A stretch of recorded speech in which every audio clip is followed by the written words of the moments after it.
છો બાળકો, ધોરણ 4ની અંદર ગણિતનું પેપર આપણે કેવી રીતનું લખવું એક આ નાનકડા વિડીયોથી આપણે જોઈ લઈએ. આ પેપર સત્રાંત કસોટી 2023નું છે. આવા જ પ્રશ્નો તમારે અલગ પ્રકારના પ્રશ્નો નવા પ્રશ્નો રૂપે આવી શકે. બાકી પદ્ધતિ તો આપણે એક પદ્ધતિથી જ પેપર આપણે લખતા હોઈએ છીએ. તો ચાલો પેપરની શરૂઆત કરીએ. અહીં સૌથી પહેલાં તો આપણને વ્યવહારિક કોયડા આપ્યા છે. સૌથી પહેલાં એ કોયડો તમારે 2 વખત વાંચી લેવાનો છે અને સમજવાનો છે. પહેલો કોયડો આપણે જોઈએ. જો એક ઈંટની કિંમત 5 રૂપિયા હોય તો 1000 ઈંટની કિંમત કેટલા રૂપિયા થાય? હવે એક ઈંટની કિંમત કેટલી છે? તો 5 રૂપિયા. તો પહેલી વિગત લખવાની. એક ઈંટની કિંમત રૂપિયા 5 છે. કેટલી ઈંટ લેવી છે? તો કે 1000 ઈંટ. તો 1000 ઈંટની કિંમત કેટલી થાય? આ વિગત આપણે કાઢવાની છે.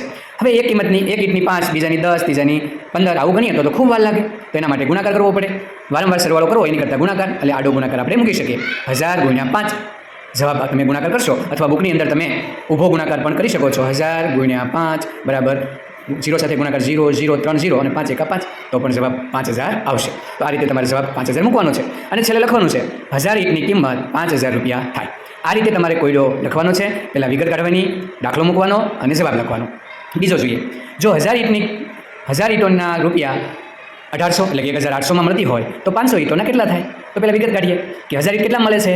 તો કે 1800. તો લખવાનું 1000 ઈંટના 1800માં મળે છે. કેટલી ઈંટો આપણે લેવી છે? તો કે 500. તો કે 500 ઈંટના કેટલા થાય? તો હવે આપણે જુઓ, 1000થી અડધી ઈંટ લેવી છે તો કિંમત પણ અડધી થઈ જશે, 1800ના અડધા થઈ જશે. એટલે એને 2 વડે ભાગાકાર કરી લેવાનો. 2 ભાગ કરી દો તો 1800 ભાગ્યા 2 એટલે રૂપિયા થઈ ગયા 900. 1800ના અડધા 900. તો તમારે 2 વડે ભાગાકાર કરી અને જવાબ તમે લાવી શકો છો. કારણ કે અહીં અડધી ઈંટ લેવી છે, 1000ના 1800 છે તો 500ના કેટલા?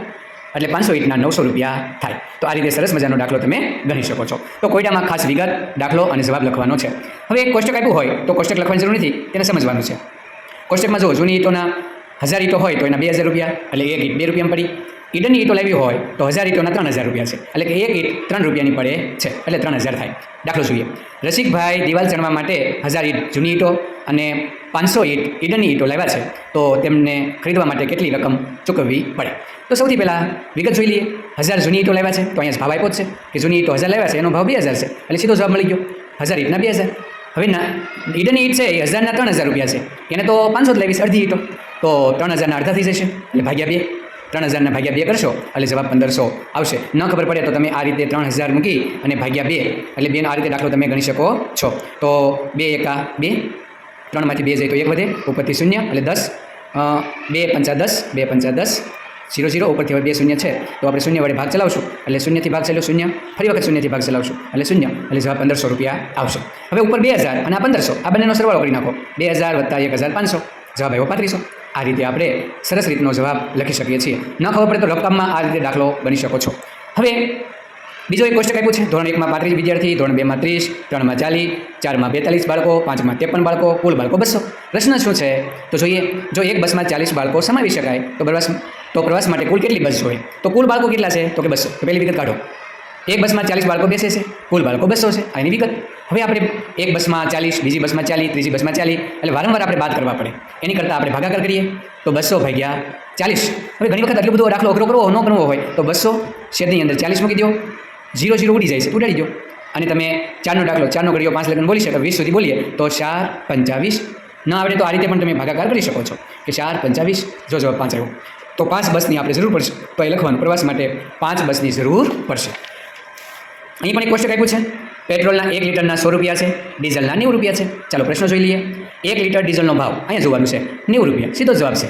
1 લીટરનો ભાવ 90 રૂપિયા લખી નાખવાનું, 90 રૂપિયા. એ તો એકદમ સરળ છે. એક બસમાં 20 લીટર ડીઝલ પુરાવા કેટલા રૂપિયા જોઈએ? 20 લીટર પુરાવું છે. ડીઝલનો ભાવ કેટલો? તો કે 90 રૂપિયા. 20 લીટર પુરાવું છે તો વારંવાર સરવાળો તો અઘરો પડશે, એટલે સીધો ગુણાકાર 90 × 20. ન ખબર પડે તો તમે બાજુમાં જઈને દાખલો ગણી શકો છો કે 90 × 20 રફકામમાં કરી શકવાનું. 2 સંખ્યા એટલે 0 મૂકીએ, ત્યાર પછી 0 સાથે ગુણાકાર 0, 9 × 2 = 18. જો જવાબ આવી ગયો 1800. તો જવાબ તમે લખી શકો છો કે 1800 રૂપિયાનું એ ડીઝલ થાય. નીચેનો પણ એક સરસ મજાનો કોયડો છે, એ પણ આપણે જોઈ લઈએ. એક શાળામાં ધોરણ 4ના બાળકો શૈક્ષણિક પ્રવાસની 320 રૂપિયા ફી છે. જો હેત તેના શિક્ષકને 500 રૂપિયાની નોટ ફી માટે આપે છે તો શિક્ષક હેતને કેટલા રૂપિયા પાછા આપશે? તો વિગત કાઢવાની. પ્રવાસ માટે ફી કેટલી? તો કે 320 રૂપિયા. ફી ભરવા માટે કેટલી નોટ આપી? તો લખવાનું, ફી માટે 500 રૂપિયાની નોટ આપી. હવે તો તમને ખબર છે મોટી સંખ્યામાંથી નાની સંખ્યા બાદ કરવાની છે. ન ખબર પડે તો આ રીતે રફમાં કરી શકો. 500 - 320 તો જવાબ આવશે 180. તમારે આડો દાખલો મૂકવાનો છે. 500 - 320 = 180. છેલ્લે લખવાનું છે 180 રૂપિયા પાછા મળશે. નામ સાથે પણ તમે લખી શકો છો. હેતને 180 રૂપિયા પાછા મળશે. હવે આ એકદમ ખાલી જગ્યાઓ છે. તેલના ડબ્બામાં કેટલી બાજુ હોય? ચારે બાજુ જુઓ તો 4 બાજુ ઈ અને એક ઉપર એક નીચે, એટલે કુલ 6 બાજુ હોય છે. આપેલ આકૃતિમાં કેટલી ઈંટો દેખાય છે? તો 1 2 3 4 5 6, તો કે 6 ઈંટો દેખાય છે. આ કોયડો છે. એક કારમાં 5 વ્યક્તિ બેસી શકે છે. 30 વ્યક્તિને બેસવા કેટલી કાર જોઈએ? તો પહેલાં વિગત, એક કારમાં 5 બેસે છે. કુલ વ્યક્તિ કેટલા? 30. તો આપણે એને કારમાં ભાગ પાડવા છે. આ કારમાં એટલા, આ કારમાં એટલા, એટલે ભાગાકાર કરવો પડે. એટલે 30 ભાગ્યા 5, 5નો ઘડિયો બોલીએ, 5 6 30, એટલે જવાબ આવશે 6. તો આ રીતે વિગત કાઢીને આ રીતે જવાબ બધાએ લખવાનો છે. અહીં પણ કોષ્ટક આપ્યું છે, એના આધારે દાખલા ગણવાના છે. ખેલાડી છે, છગ્ગો માર્યો છે મીટરનો.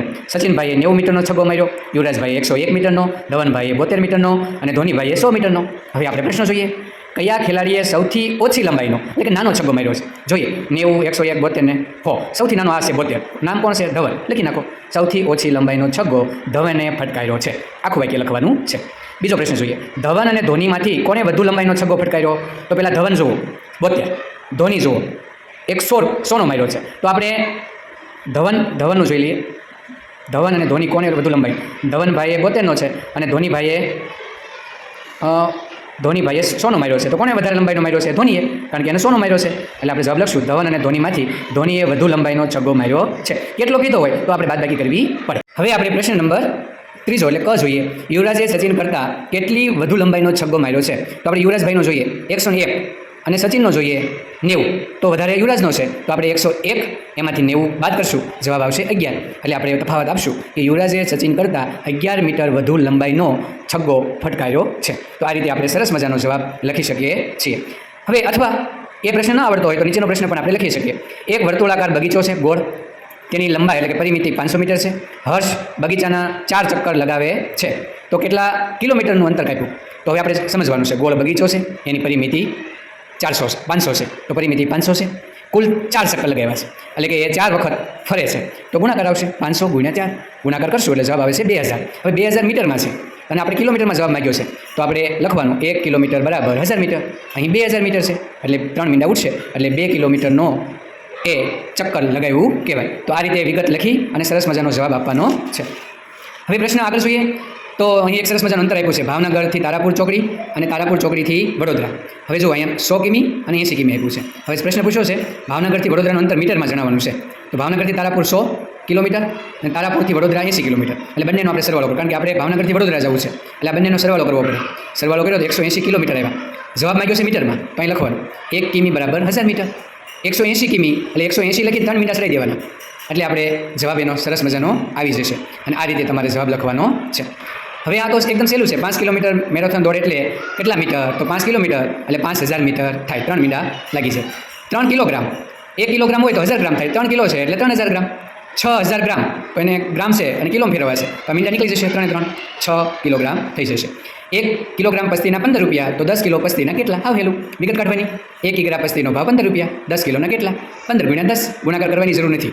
10 વડે ગુણાકાર કરવો હોય એટલે 1 મીંડું મૂકી દેવાનું. 15 ને 1 મીંડું મૂકો 150 રૂપિયા, તો લખી નાખવાનું 150 રૂપિયા થાય. 50 રૂપિયાની 4 નોટો એટલે કેટલું? 50 × 4. ગુણાકાર કરશો એટલે સરસ મજાનો જવાબ 200 રૂપિયા આવી જશે. લખી નાખવાનું. રાજુભાઈ 1 કલાક બટન ટાકે છે અને 30 રૂપિયા મળે છે. એને 5 કલાક બટન ટાક્યા, તો 5 કલાકમાં કેટલા મળે? તો પહેલાં વિગત લખવાની. 1 કલાક બટન ટાંકવાના 30 રૂપિયા, 5 કલાક ટાકે છે તો 30 × 5, એટલે જવાબ આવશે 150 રૂપિયા. છેલ્લે લખવાનું રાજુભાઈને 5 કલાકમાં 150 રૂપિયા મળે. ખાસ એક ગુણાકાર છે, એ ખાસ જોવાનું છે. અહીં તો ઘડિયાળમાં એકદમ સહેલું છે. નાનો કાંટો 3 અને 4 ની વચ્ચે, મોટો કાંટો 6 એટલે 3 ને 30. અહીં આપણે 2 ને 45 કરવાના છે. નાનો કાંટો 2 અને 3 ની વચ્ચે અને મોટો કાંટો આવશે 9 9 5 45. આ રીતે લખી શકાય. સાંજના વાગ્યા છે, આપણે AM PM છે. સવાર હોય તો AM આવે, પણ સાંજના હશે એટલે અહીં PM આવશે 5:30 PM. એવી જ રીતે જોડકા જુઓ, બપોરના 3 ને 30, તો એ 3 ના 30 બપોરના કીધા છે, એટલે જો બપોર પછી 11 13 14 15 વાગે, એટલા માટે 15:30 આવે. બપોરના 16 કલાક. હવે બપોરના 16 કલાક હોય ને, એટલે તમે ગણો 13 પછી 14 15 16, તો આવશે 4, એટલે 4 વાગે અને 16 વાગ્યા કહેવાય. રાત્રિના 20 ને 30, તો સાંજના 8 ને 30, એને 20 અને 30 કહેવાય. એ સમજવા માટે ખાસ આ શીખી લેજો. રાત્રિના 12 થી દિવસના 12 સુધી AM, દિવસના 12 થી રાત્રિના 12 સુધી PM કહેવાય. એ ખાસ જોવાનું છે. જો AM આપ્યા હોય ને 24 કલાકમાં ફેરવવા હોય તો ખાલી AM કાઢવાનું છે. 3 તો 3 જ વાગે, અહીંયા AM હોય, અહીંયા ખાલી 3. 6 AM હોય તો લખવાનું છે 6 વાગે. 8 AM હોય તો ખાલી 8. પરંતુ બપોર પછી હોય તો 2 વાગ્યા હોય તો એને 14 વાગ્યા કહેવાય. 5 વાગ્યા હોય તો 17 વાગ્યા કહેવાય. 7 વાગ્યા હોય તો 19 વાગ્યા હોય. 10 વાગ્યા હોય તો 22 વાગ્યા હોય. અને રાતના 12 વાગે એટલે 00 કલાક થઈ જાય. એટલે આ એક કોષ્ટક ખાસ વિદ્યાર્થીઓ તમે શીખી લેજો. જો અહીંયા વધશે 16 વાગ્યા, જો અહીંયા 16 એટલે 4, જો જવાબ 4 આવ્યો. અહીં 20 અને 30 છે, જો 20 અને 30, 20 એટલે 8, 8 ને 30 થઈ ગયું. પાછળ તો આપણે એ જ રહેવા દેવાનું છે. તો આ રીતે બાળમિત્રો તમારે ખાસ જવાબો લખવાના છે. હવે અહીં એક નકશો આપવામાં આવ્યો છે. નકશાના આધારે આપણે જવાબ લખવાના છે. નકશાને પહેલાં ધ્યાનથી જોઈ લેવાનો છે. નકશો જોઈ લીધો. પહેલો આપણે જોઈએ ઓરડામાં ફૂલદાની કોની નજીક છે? તો આ ફૂલદાની ક્યાં છે? અહીં. ટીવીની નજીક છે, તો જવાબ લખવાનું ટીવી નજીક. ઓરડામાં બારીની બાજુમાં શું છે? તો કે બારી. બારીની બાજુ કોણ છે? સોફા. તો આખો હવે કેમ લખવાનું છે? રૂમમાં પ્રવેશતા ટીવી બારણાની કઈ બાજુ આવે છે? અહીંથી પ્રવેશ્યા તો ડાબું જમણું જોઈ લેવાનું. તો જમણી બાજુ કીધું છે, કઈ બાજુ છે? તો કે જમણી બાજુ. ટીવી કઈ બાજુ છે? તો કે ટીવી છે. દરવાજો ક્યાં છે? આ. તો એની અંદર પ્રશ્ન જોઈ લેવાનો, રૂમમાં પ્રવેશતા ટીવી બારણાની કઈ બાજુ છે? તો આપણે અહીંથી પ્રવેશ્યા, આ બારણું છે, આપણે ટીવી જોવાનું, ટીવી આ બાજુ છે, તો જમણી બાજુ છે. રૂમમાં વચ્ચે શું પડ્યું છે? આ રહ્યું, ટીપોય પડી છે. રૂમમાં કુલ કેટલી બારી છે? ગણી લો, 1 2 3, 3 બારી. કોયડા ખાસ જોઈ લેજો ભાઈ મિત્રો. અહીં છે એ જોડકા આપ્યા છે, જોડકા જોઈ લઈએ. 750 એટલે એને પોણો લીટર કહેવાય, એટલે પોણો, કારણ કે 250 250 3 એટલે પોણો લીટર. 1500 એક આખો ને એક અડધો છે એટલે 1.5 લીટર. અહીંથી આ રીતે જવાબ લખવાના છે. 1000 મિલી એટલે 1 લીટર. 500 મિલી એટલે 1000 અડધા છે એટલે અડધો લીટર આવે, તો અડધો લીટર જવાબ. 250 મિલી એટલે આ ચોથો ભાગ છે, એટલે કે પા ભાગ, એને પા લીટર કહેવાય. એ ખાસ જોવાનું છે. ત્યાર પછી અહીં 1 લીટર કરવું છે આપણે. 500 મિલી આપ્યું છે ને 200 મિલી, આપીનો સરવાળો થાય 700. તો કેટલું ઘટે? આનો જવાબ લખવાનો છે. તો 1000 કરવામાં 300 ઘટે છે, તો આમાં 300 નાખીએ એટલે 1000 થઈ જાય છે. તો આ ગ્લાસની અંદર 300 મિલી વસ્તુ, કોઈ પણ વસ્તુ છે અથવા દૂધ હોય એ ભરી દઈએ તો આપણો જવાબ એમાં આવી જાય છે. તો આ રીતે આપણે બાળમિત્રો સરસ જવાબ લખવાના છે.